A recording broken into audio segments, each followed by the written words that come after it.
Hello, everybody, and welcome to the channel. Today I'm joined by Gav Thorpe and Andy Chambers, luminaries of the wargaming world, to talk about their upcoming project, Zeo Genesis. So it's great to have you both with us today. Hello, good to see you. Hello there, Gerry. Right, before we kick into what Zeo is all about, I think probably the best idea is to give people a bit of background about how you got involved with the project. So Danny Block from Best Hobbies had initially approached yourself then, Andy, about helping him design a game. What was the sort of brief around directly, that? indirectly. It was a friend of mine, designer friend of mine, Ryan Miller, did the initial work on Zeo Genesis, but he was freelancing and you want to settle down with a full-time gig. They all do, you know, into farmers eventually. So he asked me if I'd take over for him. And he introduced me to Danny, and I liked what Ryan had come up with. His sort of core premise was like, oh, this is kind of interesting. I talked to Danny, and what he wanted to do was kind of interesting as well. So, yeah, I jumped on board at that point. And at that point, was it simply a skirmish combat game for sort of massive powered suits, or was there more sort of specific design brief behind it? That was at the core, and that's what Ryan had designed, was the stuff to deal with the big armored suits, because that was the key component. A lot of the peripheral stuff, well, past that, no, there was nothing else going on. And there was some development work to do on the kind of core design that he'd done. But this is the thing, that Danny had this very kind of clear picture of where he wanted to go, which is always a nice thing to have to work to. And it kind of sounded interesting. And along the way, he'd got a lot of background in mind for it too, kind of whole universe, basically. That's what he wanted to do, the small but admirable prospect of building an entire universe. So yeah, there was plenty to do on the looks of things, and an interesting challenge in itself, because I like sci-fi games in general. I like skirmish games. I like big robot games. So it's like, how can we make this plenty of meat on the bone there? Sorry, plenty of meat on the bone to get into. Oh yeah, which is essential, really. And then how did you get involved, Gav? So Andy had been working on it for a while, and had obviously picked up the rules that the core mechanics that Ryan had done, and started developing them out into the more complete rule set, and had been looking at army lists and things. So Andy and I had been working on the 2000 AD licensed games at Warlord, and I think it was ABC Warriors we'd just finished, or Slain. I can't remember. They all start. It was one of those. I think it was ABC Warriors. Blurred together after a while, possibly. And we'd been and towards the end of that, Andy sort of said, I'm working on this particular skirmish game of several, and it reached the stage where it had to. Somebody else on the other side of the table rolling dice and pushing stuff around would be really useful. And he got bored of playing with himself, as it were. And so he needed somebody else. So he introduced me to Danny, and to my mind, it was for, a bit of what we'd been doing with the Warlord games, which is Andy's been really concentrating on the rules, and I'd been adding sort of like campaign and narrative elements and stuff. But Danny was then in a similar position. He'd had somebody designing or writing the core of the world of the setting, but due to illness, he had been unable to continue, so needed somebody to pick up that work. So spoke to me about sort of like putting everything in that had been generated into a bit more of a world Bible and a more recognizable, usable shape, which was a 3-month project I proposed to him 3.5 years ago or whatever. So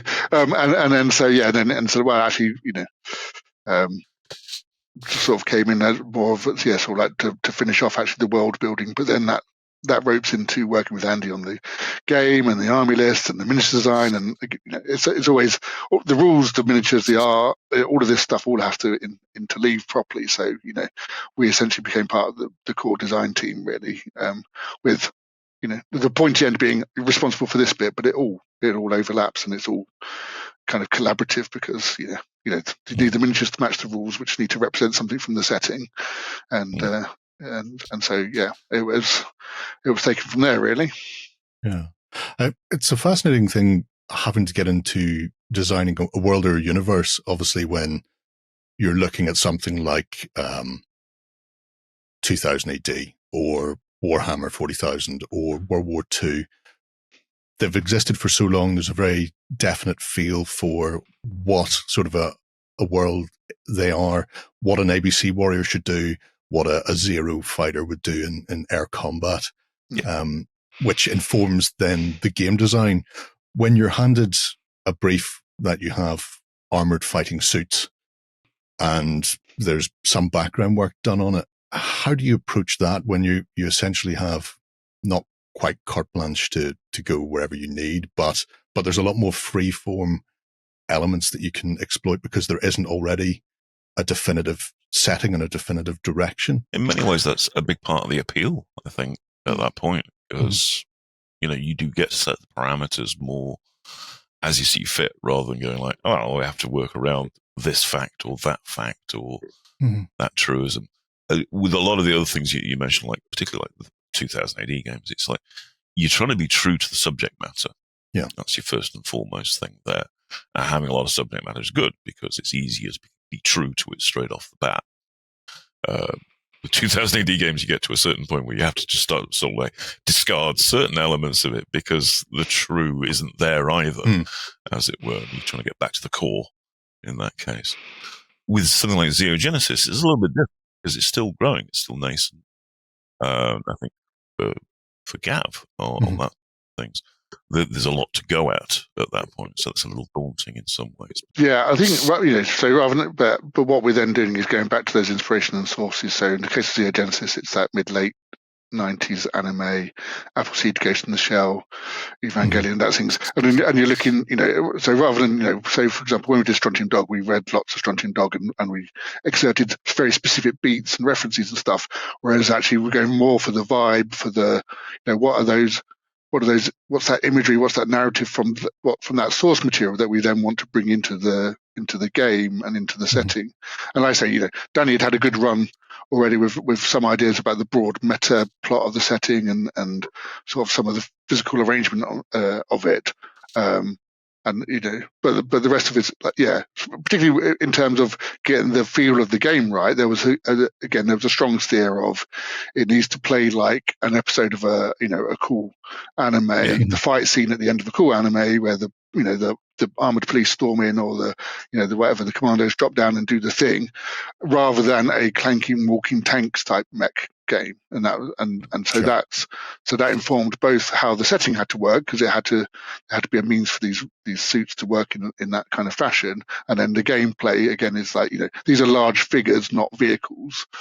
It was sort of like basically the main context for that. And speaking of the setting itself, then do you want to give people an idea of where Zeo Genesis takes place? What are we looking at? Because it's a rather nebulous sort of start of their timeline. Yes. So the basic concept of this is many thousands of years in the future, 10,000 years to 9,000, who knows. Humanity has left Earth, built some empires, they've collapsed, had some run-ins with alien races, done all kinds of stuff over this period, But at some point, they ran into something that basically meant the contact with Earth was lost. So at the start of this period, Earth is long lost, and humanity has literally found itself in what we call the human verse, or it's now known as the 100 Suns, which was basically two star systems. They didn't know they were divided into two star systems, and these star systems were surrounded by a weird energy field force, whatever, that stopped them leaving. And if you try to fly a ship through it, it explodes. But eventually, after a few years of trying, one side realized that there was a thing, these two spheres were connected through what's called a slipway, and they could travel between them. And over the period of almost 1,000 years, essentially, humanity's continued to explore these star systems known as heliospheres, because they are literally these globes of energy suspended in space, connected by these slipways, up to the point there's 100 of them, the 100 suns. and humanity's moved out into the stars again, and some of the older ones are very heavily populated and civilized. The more newly discovered are the more like the frontier. So there's a breadth of societies there as well. So that's kind of the physical settings, and the main thing being, obviously, people don't necessarily worry about it so much now, but obviously at the time was like, what's this barrier for? Is it to keep us in, or is it to keep something else out, or a bit of both? Who knows? And so that's one of the sort of like the big meta beats, I suppose, of this. How was this thing constructed and why? And then within that, we have two main kind of competing philosophies for how humanity should exist. One of which is like hegemony, depending on how you want to pronounce it, which is that mankind across these 100 star systems and whatever should be united. They should have all the same laws and the same currency, and everyone needs to use the same clock and all this kind of stuff, and be essentially one united humanity. Whereas the other side is called Accord, and they essentially don't believe that anyone should be subject to any rules that they have not agreed to, and that laws should not be agreed to. Yeah. Yes, but literally for them, and these two philosophies have kind of been championed or existed as ideas through different sort of like organizations, individuals across the 1,000 years. But at the moment, the main thing is that one is, the hegemony idea is represented by an entity called Unitas Consortium, which is it's fairly corporate, but it's not solely corporate, sort of like multi-system kind of organization. And then you have the People's Galactic, which is a lot more of an ad hoc conglomeration of kind of like people who don't want to be part of that, which is funny. It's like, we don't want to be part of your organization, so we'll be part of this one over here. We're going to have our own organization. But it's we've definitely tried to avoid, it's not like the Evil Empire and the Plucky Rebels, and this is not like a universe at war at the moment anyway. People are starting to fall out. Things are getting a bit worse now, but the idea being is like, this is a fairly stable society. These two ideas can't coexist, like in terms of as philosophies, but people just get on with their lives for the most part. And it's it's the vested interests and the political players and the people that want to be in control that are sort of like pulling the levers and stuff. And so within this context, we have the Zeoforms, which so the other main kind of conceit we have is this thing called Z Space and Zeotech, which is just basically our excuse for people to be able to essentially digitally map thought patterns so that they can control these large armored suits and do other stuff with it, but generally it allows them to, they still have to kind of physically control them, but use a lot of their subconscious brain processing power to allow these suits to stand up and function and things. So Zeoforms tend to be deployed in very covert or very contained ways. There isn't like 1,000 of these dropped on a planet and invading and stuff. One is because it's still fairly, it's ubiquitous, but it's still fairly expensive tech. And the training required to use it and things like that. And there's whole societies based around like raising kids to, again, very animated, like raising kids who have better Z space interface levels and all that kind of stuff to explore. But generally it's about small teams of these Zeoforms and their supporting personnel going in and capturing like the orbital refinery or blowing something up, or very much doing specific operations to kind of like incrementally move those levers of power in a particular place, or to protect the interests of the people paying them, or for their particular cause, which is that's the setup then for obviously the tabletop experience. Yeah, and there's some interesting things to do with the Zeoforms as well in Z Space. I quite like the idea behind it, that because it's attempting to tap into the subconscious in a way, so that actions are instantaneously transformed into the movement of the suit to get that. It's not a stompy robot. It's not a battle mech. It is a extension of the user, and therefore bipedal suits are easier to control than multi-limbed, crazy-looking robots, because they're still there and they're still a possibility, but trickier. Yeah. It's part of that. I mean, we don't have to. We don't feel we have to justify ourselves too much for like, why are they running around in big suits rather than driving tanks? Because it's like, well, because that's the idea. But yeah, it's part of that reason of like, our brains just interact with 2 legs, 2 arms. And one of the other reasons is like the suits are designed to like be able to pick up weapons and interact with a human environment as well. So again, there are benefits to, not having stuff hardwired in and stuff. But then some of the Zeoforms, are more like that. The Ravelin, which is like the heavy side of just quickly actually. So the two actual fighting forces. So on the hegemony kind of unitas side is that their forces are known as Guard Corps. And then the Pact are like the militant military version of the People's Galactic. So the two factions that we have on launch are Pact versus Guard Corps, and there's a series of releases over like six to 8 months for those, and that's what's in the starter set. So and the Pact stuff tends to be a bit more out there. They tend to have like extra kind of like utility arms or extra limbs, and like I say, their heavy is actually more of a it's still agile and can move around quite briskly, but is more of the sort of like traditional walking tank type thing. But then that requires lots of training and experience to operate something like that. But the Pact are a little bit more fluid in terms of their interpretation of like, well, what is humanity anyway, physically, and mentally. It's like they live out in the stars. They're starting to adapt to life in orbit or in the void and stuff like that anyway. So, and they're probably most likely to, at some point, somebody would have taken one of their brains out and just stuck it straight in a Zeo and all that sort of thing.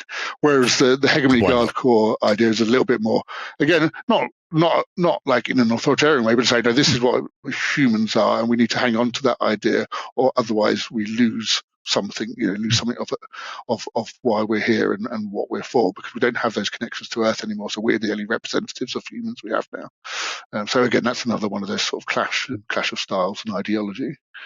Well, speaking of the styles, then, the first thing to look at is sort of list building, and I know with Guard Corps they have what looks to be a relatively rigid structure when it comes to sort of force composition. What you can bring and what unlocks what, and then the Pact, they say they're more sort of fluid in that they can pull in Zeoforms and different types of groups for specific missions. How big a difference is that in terms of list building? Because sometimes when you've got a new setting like this, there's a feel that you need to make things fit within a certain framework, but you don't want them to be so constrictive or so expansive that it forces somebody down one path or another. Yeah, it's more thematic than restrictive overall when it comes to things like list building. For Zeo Genesis, a tabletop battle usually consists of several Zeoforms and their teams of support units. What you choose, what kind of Zeoforms you choose, what you choose for their support, very open-ended. Bigger Zeoforms tend to have the option for slightly more supports, which is like drones or engineers or snipers or whatnot. Having a lot more support isn't necessarily going to help you out an awful lot because the Zeoforms are the main operatives of the action. So the bigger balance off is like, do you go for a number of smaller ones or a number of larger ones or ones in the middle or a mix or what have you? But individual Zeoforms have got a lot of customizability to them by design. As Gav touched on, they'll have a number of weapon choices that can be made as a rule. Not all of them. Some of them are more built in, but some of them have got a pretty wide range of weaponry that they can pick between. And then on top of that, they've got skills and they've got components as well, plus the components of their supporting team. So like making up the extra element of customizability. So yeah, it's not restrictive. It looks like it is, or it's supposed to look like it is because it's like reflecting the background, but in practice it's not really. Yeah, one of the interesting things that we have, and then kind of like what's been in there from fairly early on, is the idea of actually, because you've got the Zeoform and the pilot are not one entity, so actually you can have suits with different experienced pilots. So you can have a novice, and again, they're slightly different between Guard Corps and Pact, what that means. And in general, in Guard Corps, if you're more experienced, you get to have a bigger Zeo. These aren't like really hardwired into the rules, but it's just a tendency. Whereas with the Pact, there's no real relationship between your rank and your experience and what you pilot. You might have been piloting a Zeo for 30 years, but you like having the small racky light Zeo. That's your thing, So, but it's nice because, of course, there's but those things are aside from the skills, most of those are just represented through stat line changes. So certain stats are down to the Zeoform, and certain stats are down to the combination of the Zeoform and the pilot. So, an experienced pilot is harder to hit than a less experienced pilot, things like that. They also bring in sorry, I was just going to say they also bring in impetus as well, which is an interesting thing to explore beyond the stat line. Game mechanic wise, you have activations for your teams, your units, whether they are a Zeoform or a support, but then impetus is a bonus on top of those that can be used as a resource. Yeah, I think if you think of it as command points, in effect, or bonus activation points, that's what impetus is in game terms. What it represents is kind of like verve or elan or individuality to a certain extent. So where you get it from is from individual models in your force, and it's a pool that you put together. There's two soft stats which aren't to do with the Zeoform particularly. No, that's not true at all, Andy. Don't lie. They're entirely to do with the Zeoform, and they're entirely to do with the pilot. Anyway, they're an aggregate. With the cohesions basically being like a morale value, how much it is worth to you in your force being in a rigid, we're going to stay here and fight grouping. And the impetus is, like I say, the how dashing you are to some extent, how gritty you are. And there's differences there between the Pact and the Guard Corps. The Pact tend to be good on impetus, yes, very zippy, but they're also good on cohesion. Once the wheels start to fall off, they're kind of more interested in going home a lot earlier than Guard Corps. They're all individuals. Yes, yes, we're all individuals here. Whereas the Guard Corps, less impetus, more cohesion. So they'll just tend to take the knocks and kind of plod through. Is more their kind of approach to things. That makes it sound terrible. Basically, they're more durable in battle, but less agreeable to like sudden rush schemes. Yeah, like a rigid command structure. They know what everybody's going to be doing. They know what the mission is. They'll maintain a formation. Casualties are to be expected, etc. They can't really turn it up to 11 very often. But at the same time, they rarely go below a 9. Because it's like they're just trained. Whereas the Pact can really turn it on. Yeah, which kind of like it snowballs with the stat effects because the Pact Zeoforms are a little bit quicker. They tend to be a little bit better at close ranges and stuff like that as well. Whereas the Guard Corps ones tend to be a little bit more durable.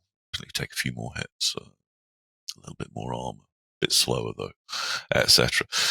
So you kind of got this balancing factor of how those two forces work against one another on a kind of meta scale.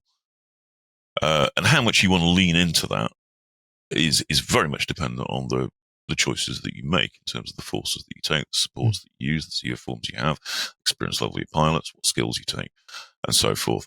So you can kind of you can basically almost flip those two if you choose to do that. But that's the general theming of the two forces as a couple of entities. Sure. And if you need to, you can literally flip them during the game. You can trade, when you regroup, you can trade impetus for cohesion. Generally, you want to use it as the thing, but actually, if you're close to losing all your cohesion, and it's like, well, I could spend my impetus trying to reclaim that objective, or I could just trade it in for 2 cohesion points when I regroup. There's a bit of it. Generally, you want to avoid doing that because but it's like, if it's a case of if I don't do this, I lose. It's always there as an option. But that's a good time to talk about the skirmish game to be quite a knife edge sort of an experience. It's the source material, so things are very fast. Yeah, in terms of it being a skirmish game, it's a 3-action system, whereas most systems tend to give you effectively a 2-action system. So we turned up the dial on it. Yeah. And that makes things, and also activations, the Zeoforms basically activate twice as fast, twice as often as basic supports and so forth. They have 2 activation points, and they can do a hell of a lot with them as well, because they're quite powerful in and of themselves. So, what you do and when and how is important, because also your cohesion is draining effectively all the time as you fight. And as soon as you run out of cohesion, you're out of there. Game over. You're gone. Yeah. Yeah. So turn structure wise, then, for people, it's activation turns about until all the actions are done for all of your individual teams, whether they're Zeoforms or supports or structures or what have you. And then you hit the regroup phase. And then at that point, you've got the potential to spend impetus to do things like reactivate something. You can knock you don't back, have to wait until you regroup to use it. Okay. Well, you can stave off regrouping by using impetus that way as well. It's the way it actually works. And then if you do have to hit a regroup, then again, you've got an option to use some impetus to buy back some cohesion. Because the downside to taking the regroup phase, you'll get all your activation points back. Brilliant. Off we go again. But you take a big hit to your cohesion at that point based on how many objectives you don't control. So unless things are going swimmingly for you, you're going to take quite a big hit to your cohesion at that stage. So you have to be able to set yourself to take it. I mean, that's one of the interesting things about having the resource management of impetus for me is the idea that while there are multiple actions in a turn, you can use your impetus to reactivate or remove an activation that's been spent. Yeah. There's possibly a better way, but to activate again. Part of what we're missing here out of this equation is also the fact that it's alternating model activation. Okay. Now, models don't all have the same number of activation points. Also, you not necessarily probably won't have the same number of models. So that means when your regroup comes up, it's going to be asynchronous with each other. It can be a hell of a lot sooner if your force is small, or a lot later if your force is large. Well, that's brilliant. I'll just have a large force then. But that just means that you're dispersing your effort over lots of smaller individuals, which they won't necessarily achieve a lot on their own. So the trade-off that you got going on there is, as I say, once played with objectives as well, which that really sparks it off.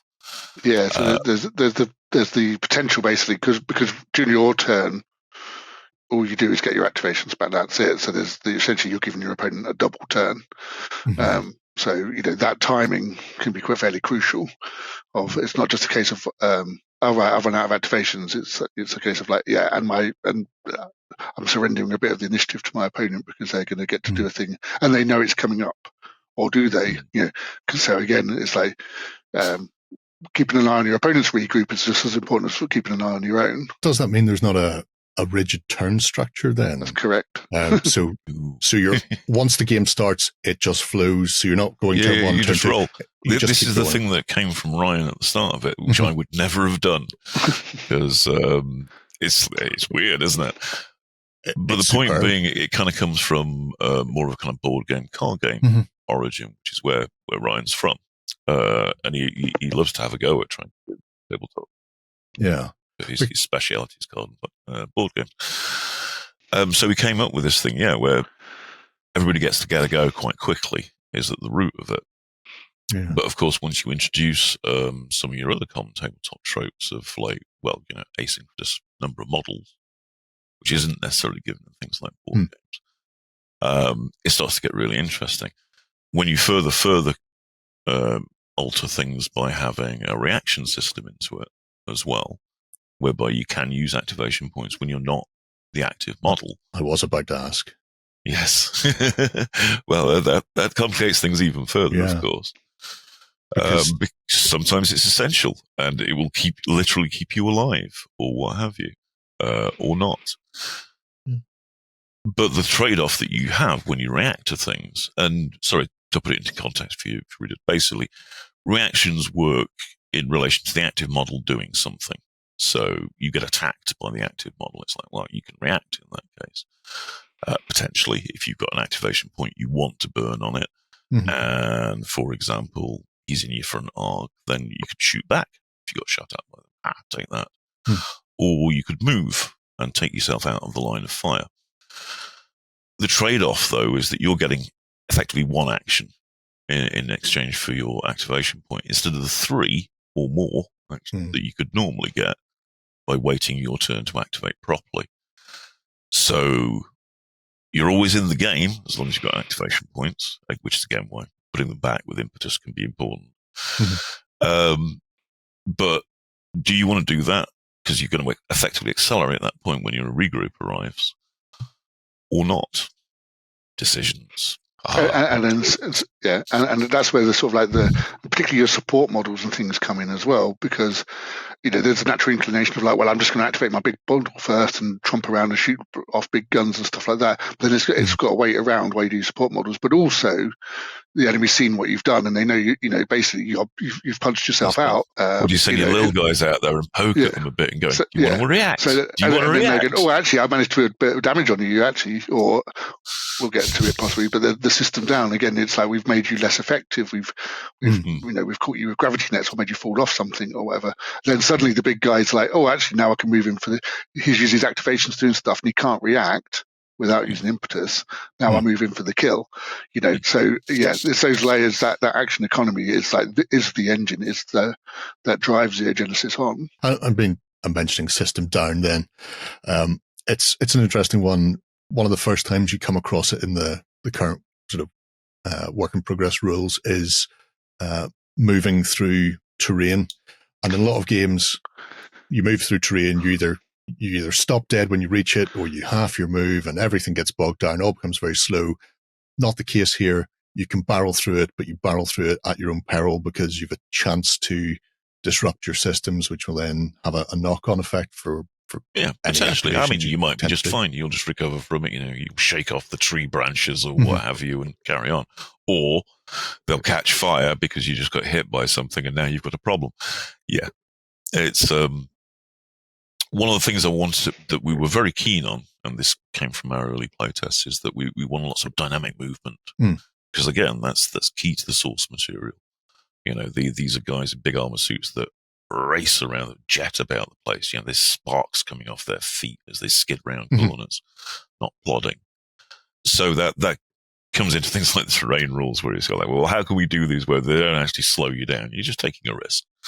You're taking a risk to go through it instead of around it or over it or up or whatever. Generally, things the vertical movement is the other thing. Of like, you want to go up, you just go up. You just measure the distance.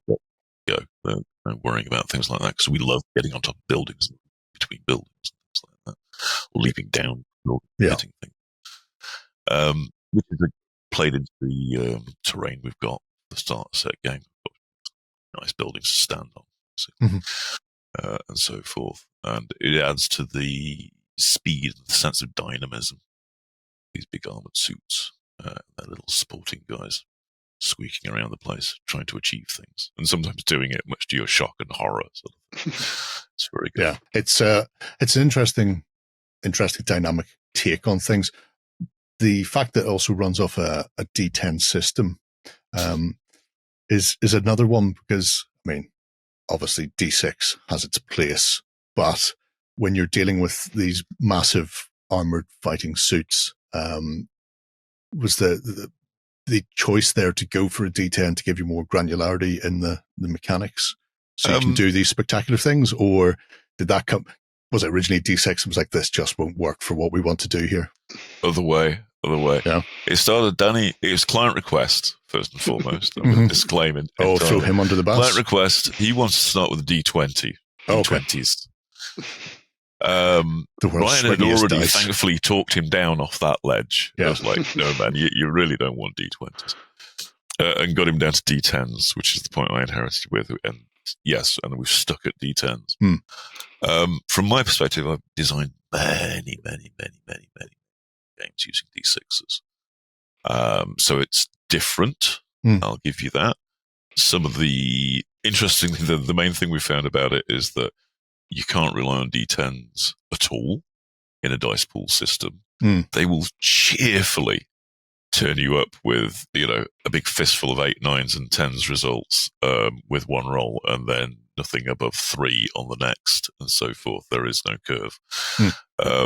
So that represents some interesting design challenges in and of itself. It is nice to have the elbow room. I'll grant that overall. And we've actually indulged in something I try not to indulge in too much as a rule, which is die roll modifiers as well, stat modifiers, circumstances, shot out from the back, shot out from above, things like that. But again, because of the subject matter, and I think it's worth emphasizing actually that we're not talking about a lot of models as a rule of thumb. 2 to 3 Zeoforms, maybe.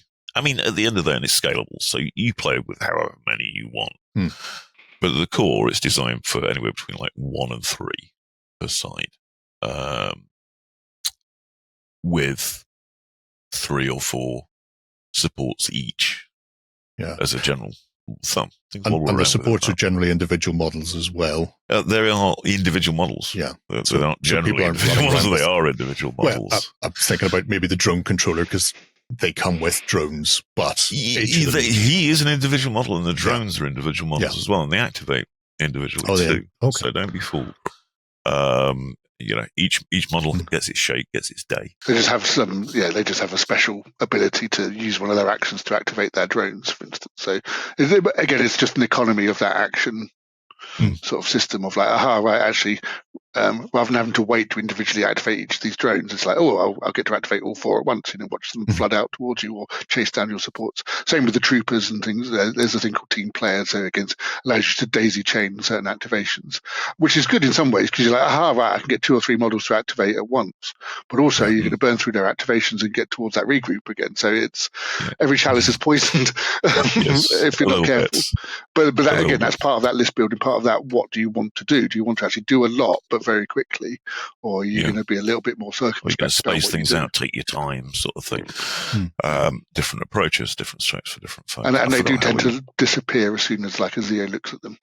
The supports, that again, they're nasty, and they can, but they're there. They're called support for a reason. They can capture objectives. They can mess with your day in many, many ways. But actually, if you're spending precious actions from a Zeo shooting at support models rather than getting your support models to take out their support models, then that's almost half a victory for your opponent already, because fire the big gun at my little trooper. That's all good. Yes, he's very, very dead, but I've got a Protocol 1 weapon, and I'm going to use it on a ranker at the back. This seems like a exceptionally poor choice in my life. If you're only firing it at 1, I mean, Protocol weapons are basically our artillery, so they're very good for area denial and basically just hitting an area multiple times and things. So if you really want those drones and those troopers, they want to scatter, then dropping a protocol weapon on them is the perfect way to do it, because they get a chance to react if they've got their activations. If they don't, then there's a good chance they won't get a chance to do anything. They won't make it. Yeah, exactly. So early on in the game, we've generally found that if they can react, they get the hell out of the area. You might as well, because you can't react. You can't do nothing when you're dead. It's a life lesson. Even if you have to wait till your next activation. Yeah. Speaking of objectives, then, objectives seem to play a rather more important point than they sometimes do in a lot of games. Often people see an objective and they think, that's 2 victory points at the end of the turn, or at the end of the game. We'll get a victory point for that. And so they tend to be ignored, or sometimes people will just push to obliterate their opponent and go, well, if they're all dead, then I'll win by default. But you've got 2 types of objective with both the portable and then the sort of fixed objectives. And then you also have a slew of options that can be used with Zeoforms to do things that will either allow you to move objectives, allow you to secure or defend them with turrets.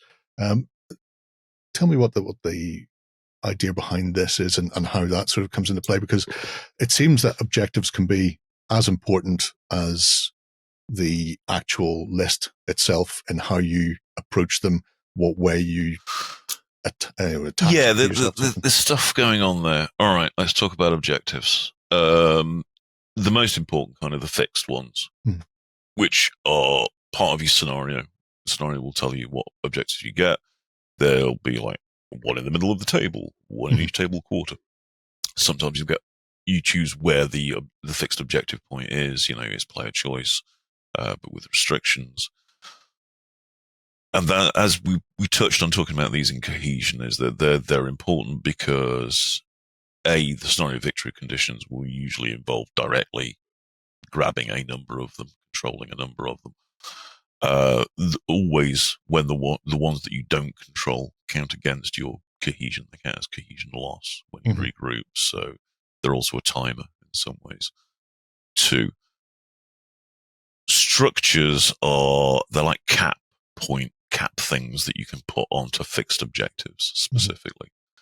If you're controlling it, or if it's inside your deployment zone at the start of the game.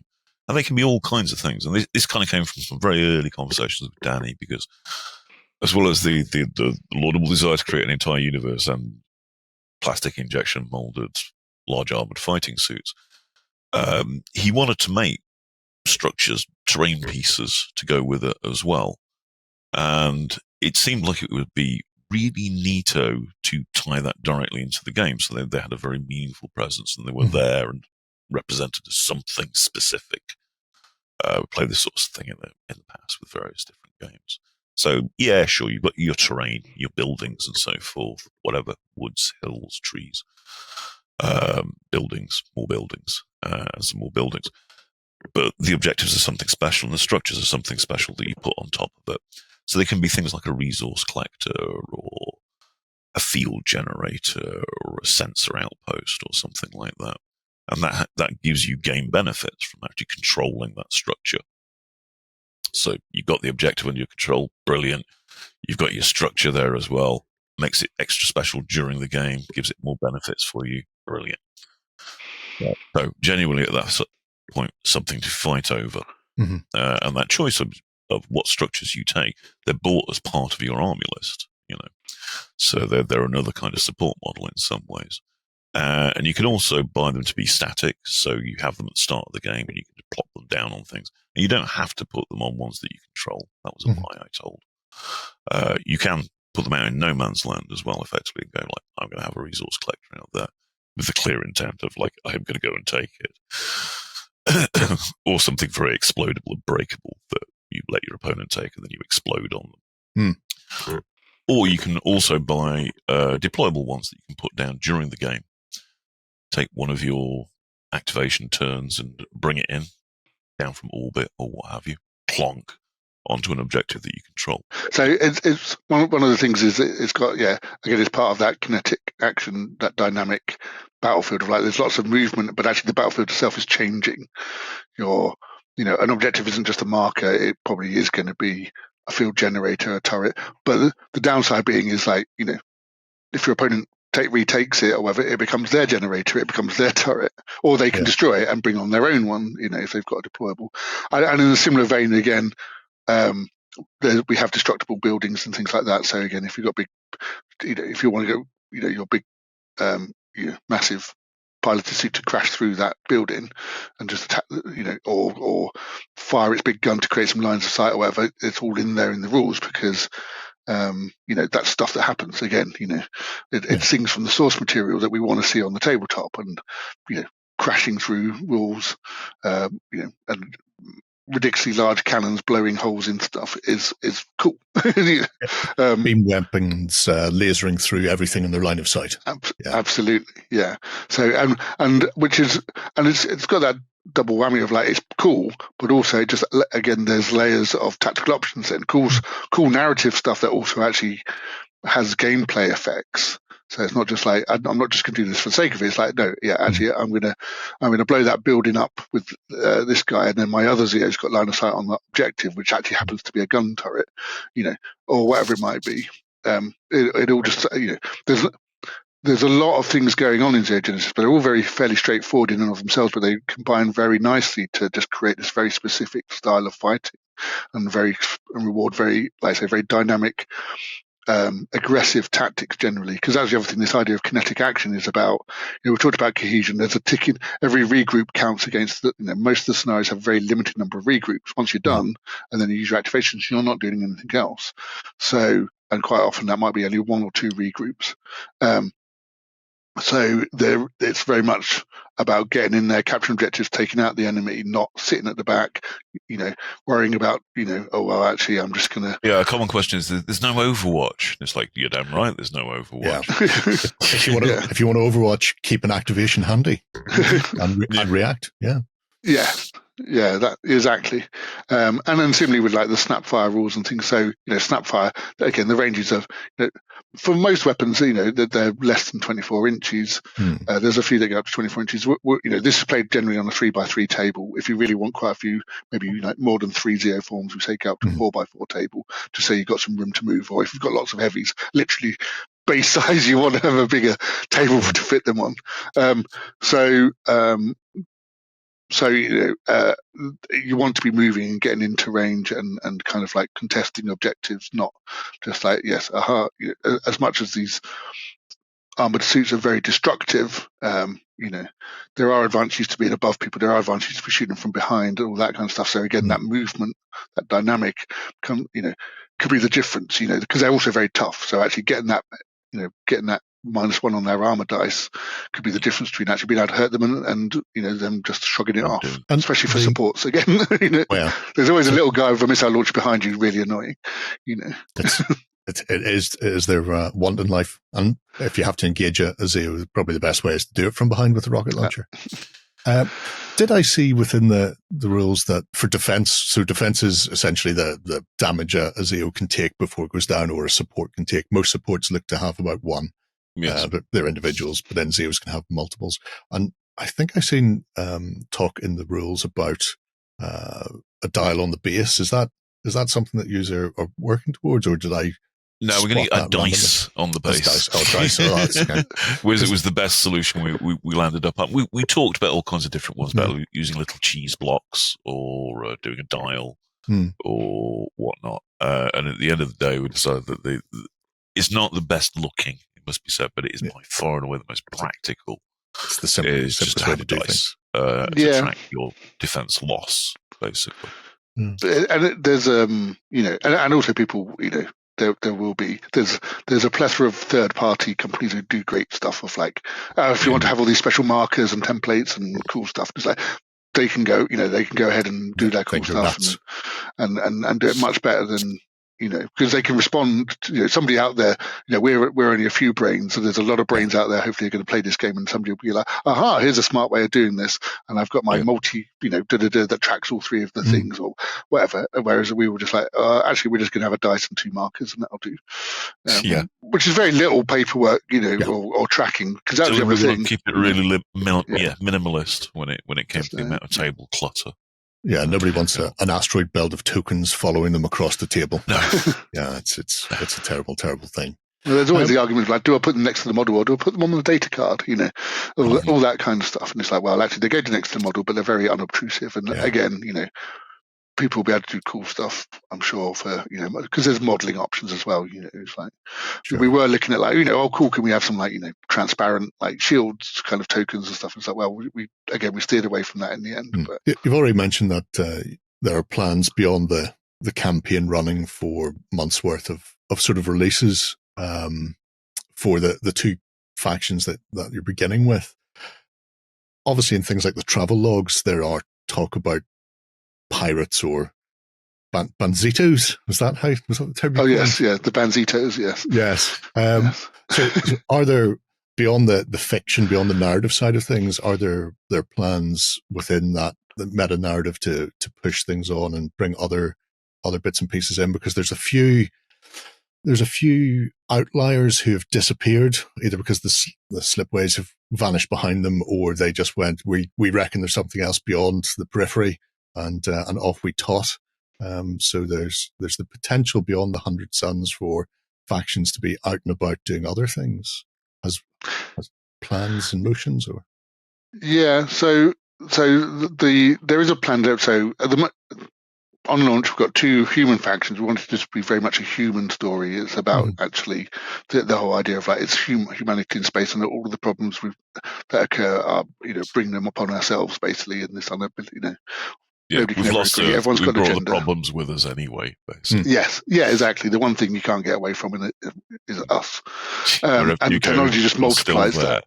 And we wanted to keep it nice. Gameplay wise, you want nice, very obvious options, and we wanted depth. We wanted to make sure there's lots of good choice rather than like having 5 factions with like 2 models each, and we'll then get a 3rd model in a year and a 4th model. It's like no, we'll do 2 factions properly.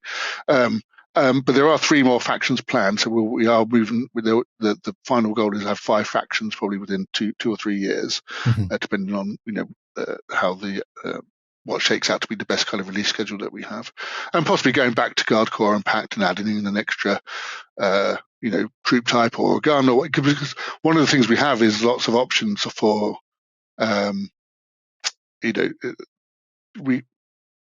we have, for example, digital publishing, STLs, things like that, even just for variants and heads and that kind of stuff. So we've got the injection molded plastic sets, which is a big plan, but actually, if people want to just download a variant head or some different shoulder pads and all that kind of stuff, there's an option for that kind of thing. And the game itself, we're doing the physical rulebook in the starter set, but actually the army lists will be delivered via a web app. So again, that gives us lots of opportunity just to make sure that tweak they're things tweaked, on the fly, tweak things if we need to, but also just to introduce new stuff. There's no physical book that's going to get invalidated because a model came out 6 months after that book came out. Because every Friday or whatever, the app, you'll download the latest version of the app and it'll be there. Ding, new models come out, new rules, which is all very nice. And that could be like 2 years down the line. Release windows and things become very fluid then. But also with that, there may be some point where we go, of course, mercenaries. This is, with some restrictions, we go, actually, this is a combination of a packed troop type or a special character or whatever that start to mess around with some of that definition of this is these guys only use these things and these guys use these things. It's like, why could he never pick up his gun? You go, well, possibly they can, but or campaign rules again is another one of those. People like to have their games linked together and things. So these aren't stuff that goes in the core set, and we want a nice, like I say, 2 very well defined kind of like faction characteristics. But down the line, when you get to obviously the rules themselves are very a lot of doors flexible. to be open for people to just sort of like go like, well, here's my pirate group or here's my merc group, without necessarily going. It's according to the right color schemes and everything, so it fits fully into the backgrounds. So it's fully compliant. It's like, no, be creative. Customize, take bits you like. It's fine. We are happy to accommodate. And the design of the miniatures themselves and everything like that is to lean into that to a large extent, particularly the Zeoforms, like I was saying about the different options available on those. And that kind of philosophy goes out to what your forces represent. Is it an actual Guard Corps force, or is it some Guard Corps affiliate force that's a bunch of mercs, actually? Or is it a packed force, or is it some bunch of pirates that say they're part of the pack, but who knows if they actually are or not, if they pay their union dues or what have you? There's a small corporation that's paid for guards for a planet that happens to be producing X, Y, or Z. And they can't afford the best of the best, so...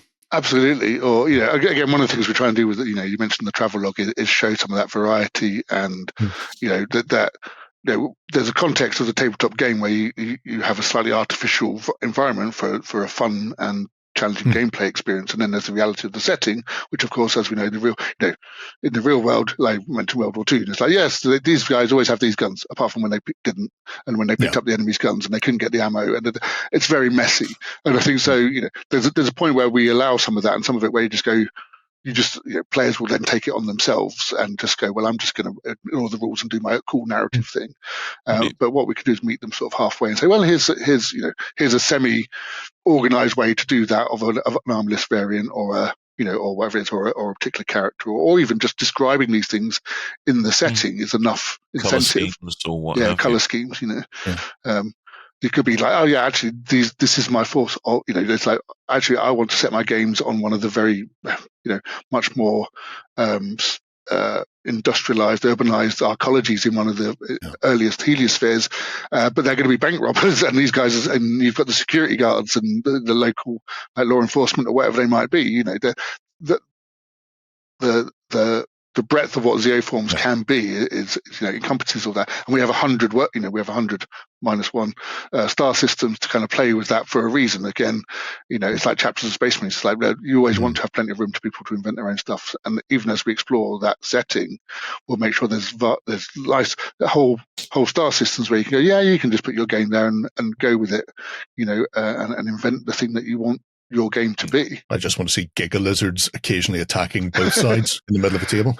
The Giga Lizards is great. Yeah. Well, again, it's like if you want to get out your big dinosaur models and fight them, we'll do. I'm sure we'll have to do a Giga Lizard rules at some point. The thing is, if you don't, I because will. we have big models already, actually, which act as single models. Coming up with the stats for Giga Lizards. It's not hard to do something like a dinosaur in these rules because we've already had to deal with like super huge armored suits that are capable of racing around at 100 miles an hour. So we can handle it. It'd be an interesting thing to see where the game develops and expands into.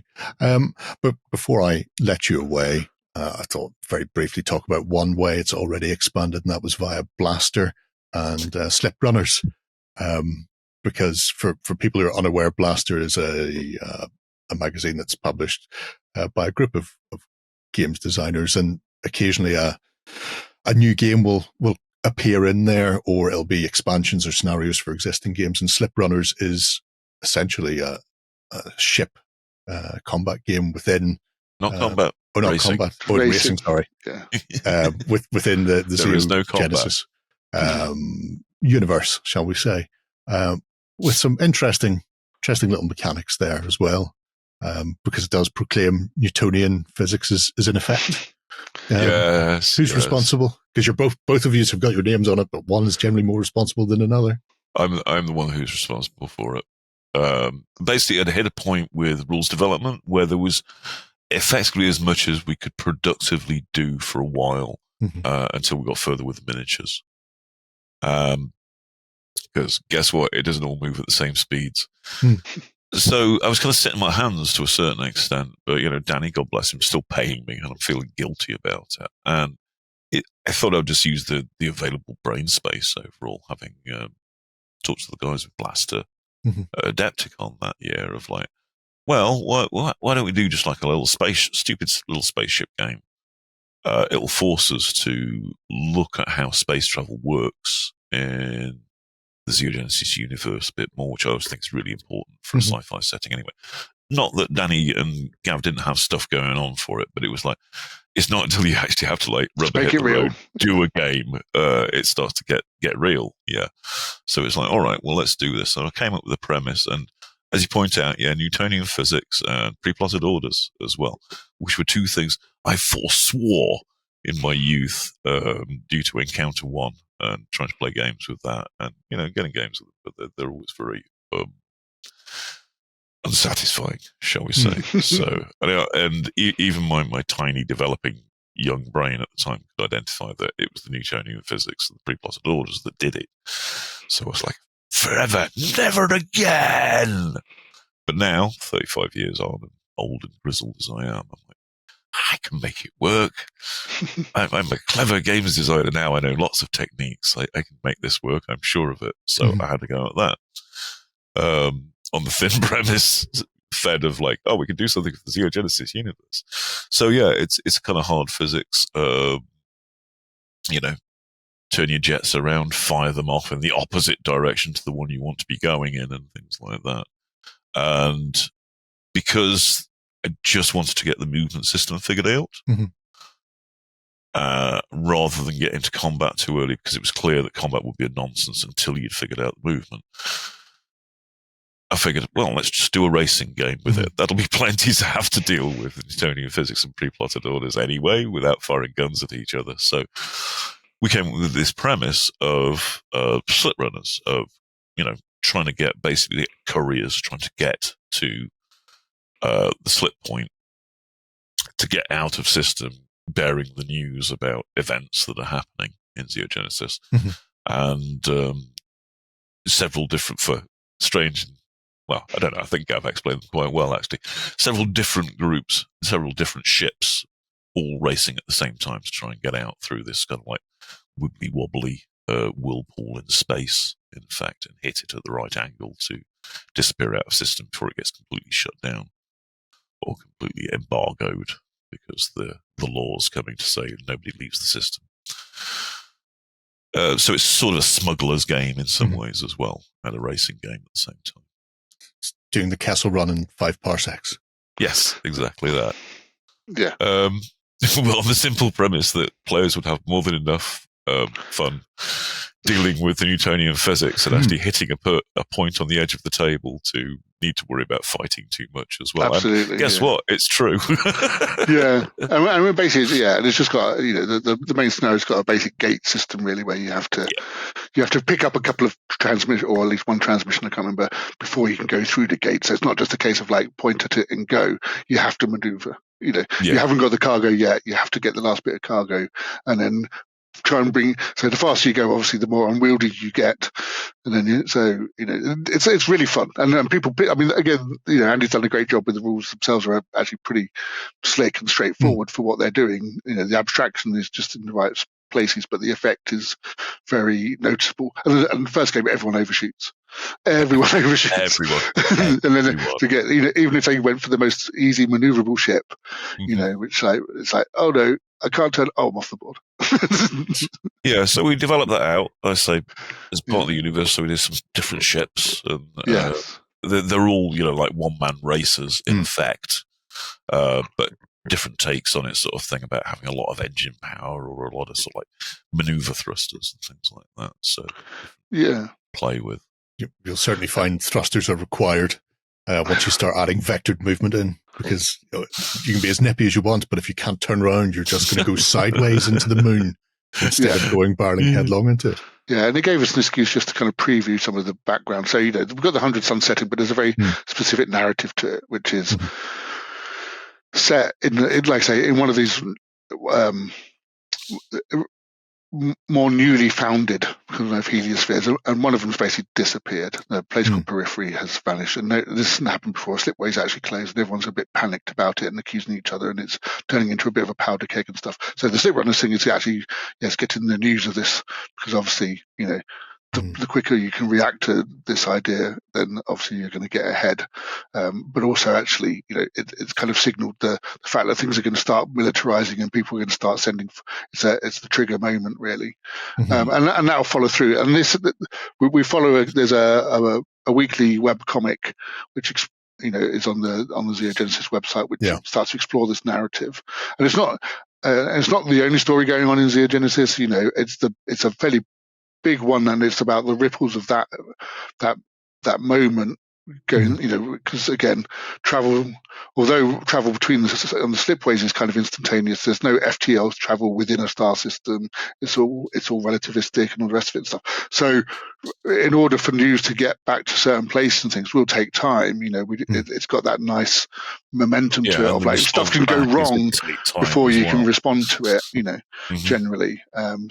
Which is another reason why we have these very small agile forces, really, because it just by the time if you've committed to something large, by the time they've accelerated up to the speed and then slowed down and all that kind of stuff, it's like, oh, it's too late. So but the Sliprunners, was just a really nice excuse, very focused on like I say, space travel, which allowed us to introduce actually the heliospheres and the way the setup is, the politics of this narrative and all the rest of it. So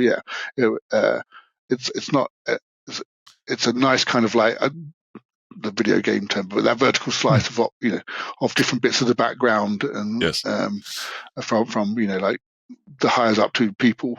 The only thing it doesn't actually have is the Zeoforms. Ironically enough. It's alright, they'll come in the combat version of it when I get around to doing that. Yeah, well, that was the other thing, is we had to work out what does space combat actually work, and there's various things which we didn't want to answer at that point. Yeah, well, especially when you're using that sort of vectored movement, Newtonian physics, all of a sudden when you're going sideways and you fire the gun and now you find yourself going sideways and backwards. I go, this has just gone from bad to worse.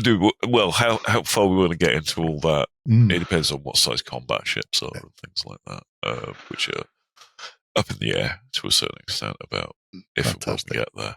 I like my giant armored battleships and things like that. But there's not many of those around, really. Yeah. Or is that a scale change in effect, and you do it? So anyway, that's not what we're doing right now. No. Stop it. But you can see how it was like a useful exercise for us at that particular point in time, because it wasn't dependent on sorting out the Zeoforms specifically. We could just sort out bits of the universe instead that work around that concept and then feed back into the Zeoforms. It's a fascinating universe that's growing as we speak. I think we'll leave it there, gentlemen. Hopefully that's given people an idea of what's going on with Zeo Genesis and the 100 Suns, 100 Worlds? 100 Suns, yeah. 100 Suns, I was right. Yep. And the campaign will be up and running by the time you see this, so you can go over to Gamefound, take a look at that. I will also put the links below to Blaster and the Zeo Genesis website, because there is a mountain of stuff in there already, including the current version of the rules as well. So there's a lot to be digesting, and it looks like it's going to be an expansive universe to explore for the future. Thank you very much. Go ahead and check out our other content on screen now. And while you're at it, why not hit subscribe and remember to ding our dong. Go on, you know you want to click it. Go on.